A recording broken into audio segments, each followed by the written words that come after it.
नमस्कार, स्वागत है आपका JJN न्यूज़ में और आपके साथ मैं हूं गणेश। वन क्षेत्र और आरक्षित वन क्षेत्र में अवैध तरीके से लकड़ी काटे जाने के मामले में वन विभाग के अधिकारियों और कर्मचारियों की संलिप्तता की वन पंचायत संघर्ष मोर्चा, समाजवादी लोक मंच और किसान संघर्ष समिति ने उच्च स्तरीय जांच की मांग की है। आपको बता दें, मीडिया से बात करते हुए वक्ताओं ने बताया कि बीते दिन रंसाली रेंज तराई पूर्वी हल्द्वानी में वन गुज्जरों ने मौके पर जाकर ट्रैक्टर से अवैध तरीके से काट कर लाई जा रही कीमती शीशम, खैर, रोनी आदि की लकड़ी से भरी ट्राली को पकड़कर वन विभाग के हवाले किया था। इस मामले में वन विभाग ने तस्करों के खिलाफ कार्रवाई करने की जगह शिकायतकर्ता गुलाम रसूल की मोटरसाइकिल सीज कर दी और अब उन्हें उल्टा फर्जी मुकदमे में फंसाने की धमकी दी जा रही है। वन तस्कर शिकायतकर्ता वन गुज्जरों को धमका रहे हैं और जान से मारने की धमकी दे रहे हैं। साथ ही उन्होंने आरोप लगाया कि वनाधिकारी प्रकाश चंद्र ने अवैध कटान के खिलाफ कार्रवाई करने की जगह शिकायतकर्ता को ही उल्टा धमका दिया। मोर्चा के अध्यक्ष तरुण जोशी ने कहा, उत्तराखंड के हजारों वन गुज्जरों और वनवासियों ने वनाधिकार कानून के तहत अपने दावे प्रस्तुत किए हैं, लेकिन सरकार उनके दावों को स्वीकार करने की जगह उनका उत्पीड़न कर रही है। वहीं समाजवादी लोक मंच के संयोजक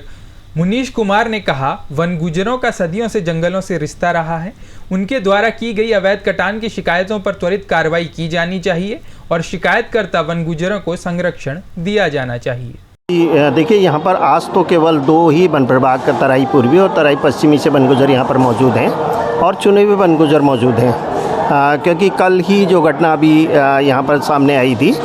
लेकिन इससे पहले जो तराई पश्चिमी वन प्रभाग है उसके भीतर भी बिल्कुल इसी तरीके की घटना हुई। वहाँ भी वन तस्करों ने लकड़ी काटी, बहुत कीमती लकड़ी काटी, जिसके सारे प्रमाण हमारे पास मौजूद हैं। और वहाँ पर जब वन गुज्जरों ने इसकी शिकायत करी, पहले जो टोल फ्री नंबर होता है उसमें फ्लाइंग स्क्वाड को, उन्होंने कोई कार्रवाई नहीं करी, फिर रेंजर को करी, उसने भी कोई कार्रवाई नहीं करी, और अंत में DFO को जब इसकी शिकायत की गई तो DFO ने जो जवाब दिया उसकी ऑडियो रिकॉर्डिंग मौजूद है ना, और DFO उसमें ये जवाब दे रहे हैं वन गुज्जर को कि तुमको ही इस मामले में फंसा दिया जाएगा और तुमसे ही ये कहा जाएगा कि तुमने ये लकड़ियाँ काटी हैं। तो एक तरह से इस सब का विरोध करने के लिए हम यहाँ पर आज मौजूद हैं। एक तो सवाल ये है कि वनों से इस तरह से जिन लोगों को वनों की सुरक्षा की जिम्मेदारी दी गई है, वो वनों के भीतर तस्करी कर रहे हैं, और जो लोग वनों के भीतर रह रहे हैं उन्हीं लोगों को इसमें फंसाने की जो कोशिश की जा रही है। एक तो हमारा मुद्दा ये है, और दूसरा मुद्दा हम यहाँ पे ये भी कहने जा रहे हैं कि जंगल के भीतर जो लोग रह रहे हैं उन लोगों के अधिकारों के लिए वन अधिकार अधिनियम 2006 में लाया गया था, और देश के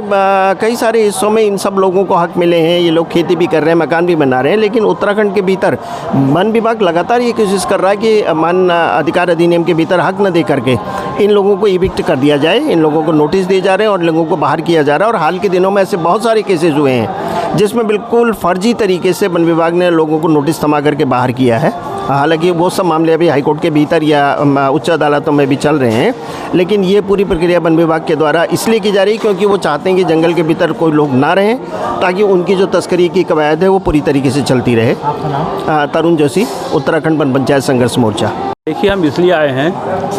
हमारे साथ उत्पीड़न तो बहुत हो रहा है, लेकिन जो आज इस समय जो प्रेस वार्ता का हमारा जो असली उद्देश्य यह है कि जब एक तरफ हमारे घरों के चारों ओर जंगल का पातन हो रहा था, जब उसे देखकर हम लोग सह नहीं पाए, क्योंकि जंगल ही हमारा जीवन है, तो हम लोगों में से हमारे गुलाम रसूल भाई ने कोशिश की शिकायत करने की कि इस तरीके से जंगल का पातन हो रहा है। तो उसके एवज में वन विभाग के अधिकारियों ने उनकी मोटरसाइकिल जहाँ एक खत्ते में रखी थी उठा ली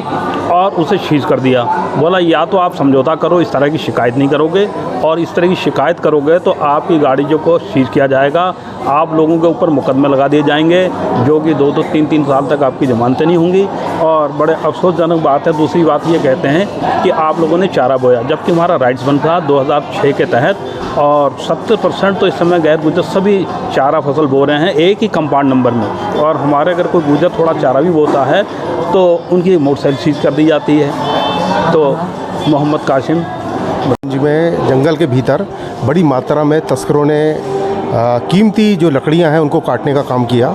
उसकी शिकायत जो है रंसाली रेंज के अधिकारियों से वन गुज्जरों ने की, तो वन गुज्जरों ने तस्करों के खिलाफ कार्रवाई करने की जगह जो शिकायतकर्ता वन गुज्जर थे गुलाम रसूल, उनकी मोटरसाइकिल सीज कर दी और उनसे कहा कि तुम इस पूरे मामले को ख़त्म करो, नहीं तो हम तुम्हें फर्जी मुकदमे में फंसा देंगे।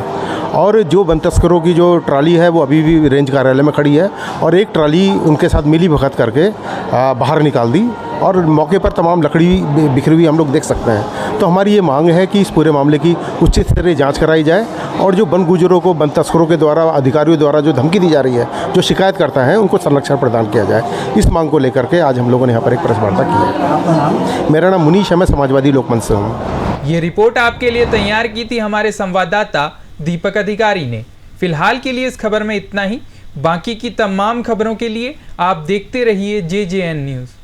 धन्यवाद।